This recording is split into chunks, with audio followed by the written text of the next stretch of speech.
পুরসুরার শ্যামপুর গ্রাম পঞ্চায়েতের বড়দিগড়ুই এলাকার দাসপাড়ায় গত রবিবার সন্ধ্যায় হঠাৎই রাজেশ্বর দাস ও মালবিকা দাসের বাড়িতে আগুন লেগে পুড়ে ছাই হয়ে যায় মাটির দ্বিতীয় তল। আগুনের লেলিহান শিখায় পুড়ে ছাই হয়ে যায় বাড়ির আসবাবপত্র থেকে সংসারের নিত্য প্রয়োজনীয় জিনিসপত্র, আধার কার্ড, ভোটার কার্ড, জামা কাপড় সব কিছুই পুড়ে ছাই হয়ে যায়। পরিবারের মানুষজন ও স্থানীয়দের চেষ্টায় আগুন প্রায় ঘন্টা তিনেক পরে নিয়ন্ত্রণে আসে। তখন সব শেষ। এই অগ্নিকাণ্ডের জেরে একজন গুরুতর আহত, তাকে আরামবাগ মেডিকেল কলেজ হাসপাতালে ভর্তি করতে হয়। রাজেশ্বর বাবুর অভিযোগ, স্থানীয় গ্রাম পঞ্চায়েত সদস্য উপস্থিত থাকলেও গ্রাম পঞ্চায়েতের প্রধান, পঞ্চায়েত সমিতির সভাপতি, পুরসুরার বিডিও কেউই দেখা করতে আসেননি বা তার পাশে দাঁড়ানোর আশ্বাসটুকুও দেননি। মঙ্গলবার খবর পেয়ে ছুটে আসেন পুরসুরার বিধায়ক বিমান ঘোষ। তার পক্ষ থেকে আর্থিক সাহায্য করা হয় এই পরিবারকে। এছাড়াও তিনি বলেন তার কাছে এত বড় দুঃসংবাদ ছিল না, তবে আগামী দিনে এই দাস দম্পতির পাশে দাঁড়ানোর আশ্বাস দেন বিধায়ক বিমান ঘোষ।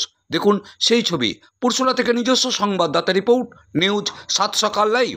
বুঝতে পারছেন না, কিন্তু প্রদীপের যে শিখাটা সেইটুকু বলতে সে তো পুড়ে গেছে, তার কাছে কিছু নাই, পাথরেও বসে আছে তো প্রদীপ যেমন প্রতিদিন থাকে। তাহলে ইলেকট্রিক লাইন আছে নাকি এখানে? ইলেকট্রিক লাইন এখানে ছিল, এ দূরে আছে, এর কিছু নেই। তাহলে কিছু না কিছু তো একটা হয়েছে। কি হয়েছে এখন আমি কিছু বলতে পারবো না, এই সার মর্ম।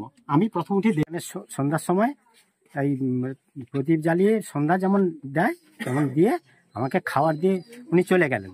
গিয়ে তার বলছে যে আমি মন্দিরে যাচ্ছি, গান বাজনা করে তো মন্দিরে চলে গেল। তারপরে আমি খেয়ে বসে আছি, বসার পর আমি বাইরের দিকে একটু আসি, তারপর গিয়ে আমি দীঘাট বেরোবো, সেই মুহূর্তে যেন কি একটা শব্দ হচ্ছে। আমি যখন দেখি, আমি না উপরে কি একটা শব্দ হচ্ছে, দেখি লাফাচ্ছে না কি। যখন উঠে আমি দেখি তখনই আমার ওই উপর ঘরে রাধাকবিন্দ আগের দিকে মানে আগুনের শিখা জ্বলছে। তখন ছুটে এসে আমি আমার নিজের সাবমশালের জল নিয়ে 2-3 বার দিয়েছি আমি। তারপরে এসে চিৎকার করছি, লোক জড়ো হয়ে গেল এই অবস্থায়। হ্যাঁ, পুড়ে সব নষ্ট হয়ে গেল। হ্যাঁ, চতুর্দিক থেকে সব লোক জড়ো হলো, এসে সমস্ত তারা আগুন করছে। মানে কিভাবে জ্বলেছে সেটা বুঝতে পারছেন না। আর অনেকে বলছে প্রদীপের শিখাটা যদি স্যার ইয়ে হয়, সে পোলতাটা এইটুকু, সে তো লিভে গেছে পাথরের উপরে, তো ঠাকুরের আগের দিকে সেই পাথরের উপরে প্রদীপটা। মোটামুটি কতক্ষণ আপনার বাড়িতে আগুনটা লেগেছিল? আগুনটা লেগেছে ওই 7টা 10, হ্যাঁ হ্যাঁ, বেশি পৌনে 11টা পর্যন্ত চলছে, মানে এই সমস্ত লেভানো এই সমস্ত কাণ্ড। আপনার এই যে অগ্নিকাণ্ড, এখানে দেখা যাচ্ছে যে বিধায়ক আপনার বাড়িতে এসেছে আপনার সঙ্গে দেখা করতে, কি বলবেন? কি বলবো আমাদের কিছু বলার নেই।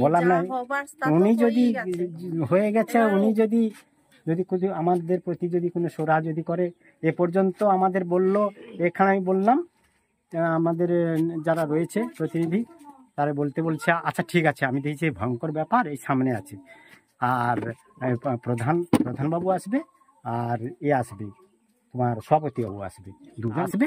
এলে আমি খাবারের কথা কিছু বলেছি, পরনের কথা বলেছি, আর খাদ্য কথা বলেছি। আপাতত এসে কালকের গেল, আজকের আলোচনা হলো, আজকের গেল, জানি না ওরা কি এখনো পর্যন্ত কোনো।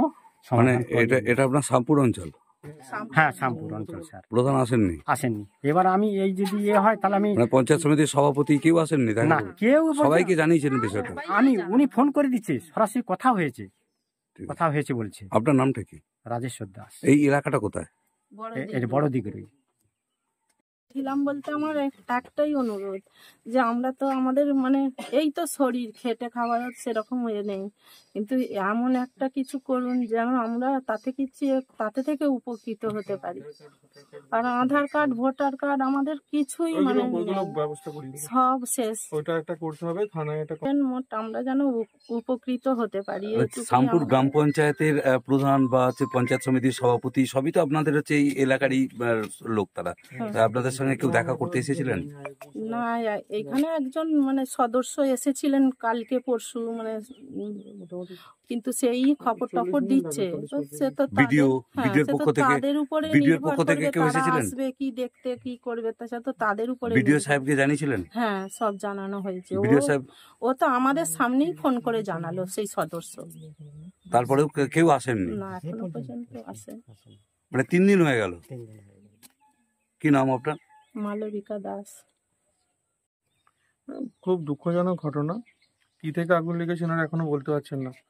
জানি না, মানে অনেকটাই পুড়ে গেছে এবং বাড়ির টিভি থেকে শুরু করে খাট থেকে শুরু করে যা যা ছিল, পুরো পরনের পোশাক টোশাক সবই পুড়ে গেছে, ছাই হয়ে গেছে। তো আমি আজকেই খবর পাই, হয়তো ঘন্টা 3 আগে। পাওয়ার সঙ্গে সঙ্গে ছুটে আসি, এসে এদের কিছুটা আমি অর্থনৈতিক সহযোগিতা করে গেলাম। বাকি ত্রিপল টিপল যা লাগবে আমি গিয়ে পাঠানোর ব্যবস্থা করবো। আচমকা জানতে পেরেছি, আমি আগে থেকে জানতে পারলে সুবিধা হতো। তো বিষয় হচ্ছে এই আগুন লাগা বা জলে পড়ে যাওয়া এই ঘটনাগুলো খুবই দুঃখজনক হয়, একটু সাবধানের সঙ্গে চলতে হয়, কিন্তু কিছু করার নেই যখন হবে। কারণ ক্ষয়ক্ষতি হয়েছে, সেটা কিভাবে ভরাট করা যায় আমাদের সবারই প্রচেষ্টা থাকবে।